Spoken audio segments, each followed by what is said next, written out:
আলহামদুলিল্লাহ। প্রথমে আল্লাহ তাআলার শুকরিয়া আদায় করে নিলাম। ঘন কুয়াশা চতুর্দিক ঘিরে গেছে। সময়ের সাথে সাথে সব কিছু পরিবর্তন হয়ে যাচ্ছে। মানুষ মানুষের জন্য, জীবনের জন্য। তাহলে ভাই আমরা কতটা পরিবর্তন হতে পারছি।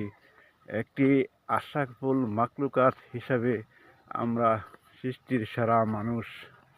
অন্যের বিপদ দেখলে দেই পিছনে হাততালি, আর নিজের বিপদ আসলে করি গালাগালি। এটাই আমাদের আখলাক বা চরিত্র।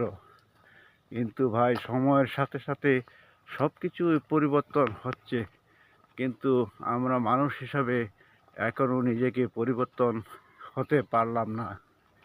আসেন আমরা সেই সব বিষয় থেকে সবাই সতর্ক থাকি, নিজের চরিত্রকে পরিবর্তন করি।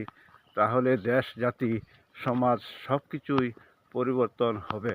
আমার কথাগুলো যদি আপনাদের ভালো লেগে থাকে তাহলে লাইক, কমেন্ট, শেয়ারের মাধ্যমে আরেক ভাইকে দেখার সুযোগ করে দিবেন। ধন্যবাদ।